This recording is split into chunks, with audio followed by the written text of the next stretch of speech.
আমি এমপি হিসাবে একটা জিনিস নিশ্চিত করছি, চা বাগানের কোনো মহিলার ৫,০০০ টাকার মধ্যে কেউ যদি ৫টা টাকাও মাইরা খায় তাহলে আমি জেলে দিয়ে দেবো। ঠিক আছে, এটা আপনার নেতা হোক, আমার নেতা হোক, চেয়ারম্যান হোক, মেম্বার হোক, ধরো ৫,০০০ টাকা দিব এই কথা কইয়া যদি তোমার কাছে ৫০০ টাকা নিয়ে যায়, যে আরে ৫০০ টাকা দিলাও বা ২,০০০ টাকা দিলাও আমি তোমার লইয়া দিছি, এগুলা কইলে যদি আমার কাছে খালি বিচারটা দিবাই, খালি কি দিবাই আমার কাছে খালি জানাই ভাই, বিচারও লাগবে না, জানাইয়া কইবা যে আমারে কোনো সময় তোমরা এমপি সাহেব ডাকবাই না, তোমরা যারা আমার ছোট তারা আমারে সুমন ভাই ডাকবাই, যারা আমার বড় তারা আমারে ব্যারিস্টার ডাকতে পারো, সুমন ডাকতে পারো, যা ইচ্ছা।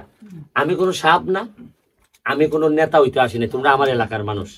আমি যেদিন মারা যাব তোমাদের মধ্যে অনেকেই আমার লাশের পাশে গিয়ে দাঁড়াই থাকবে, যদি আমি তোমাদের হৃদয় মন জয় করতে পারি। এলাকার মানুষের সামনে কখনো সাহেব হইতে হয় না, নেতা হইতে হয় না, আমি তোমাদেরই মানুষ। আমি ওই যে জাহিদ বাবু মনে আছে কিনা তোমাদের, জাহিদ বাবু ছিল, ওই জাহিদ বাবুর আমি এখানে আইসা খেলাধুলা করতাম, থাকতাম আমি জাহিদ বাবুর এখানে। আর ওই যে আরেকজন হিন্দু কি ভদ্রলোক আছে জাহিদ বাবুর নিচে থাকতো, অসীম, ওইখানে আমি অনেক সময় কাটাই গেছি।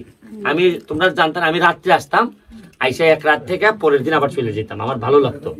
ওই সময় এখানে ব্রিজটা হয় নাই, ওই যে ওই কাবাই ঢোকার আগে যে ব্রিজটা, ওই সময় ব্রিজটা হয় না, আমি পানির উপর দিয়ে ঠেলে আইতাম। তো সুতরাং তোমাদের সাথে আমার সম্পর্কটা টানটা অন্যরকম, এটা আমার এমপি মন্ত্রীর সাথে সম্পর্ক না।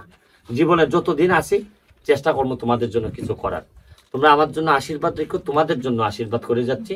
তোমাদের বাচ্চা কাচ্চা যারা আছে তাদেরকে তোমাদের কাছে আমার প্রার্থনা যে এদেরকে পড়াশোনাটা করাইও। আসার সময় আমার বাচ্চারা বলছে স্কুলটা বড় করে দিতে, বেঞ্চি টেঞ্চি দিতে, উপরের সিলিংটা করে দিতে, আমি এগুলো করে দেবো। তোমাদের যদি বেতন সংক্রান্ত কোনো ঝামেলা হয় যে বাচ্চার বেতন দিতে পারো না, তাও নিজাম সদীর মাধ্যমে যোগাযোগ করবে, আমি তোমাদেরকে চেষ্টা করবো যতটুকু পারি। আমি কোনোদিন তোমাদের কাছে আর কোনো অধিকার নিয়ে কোনোদিন আসবো না।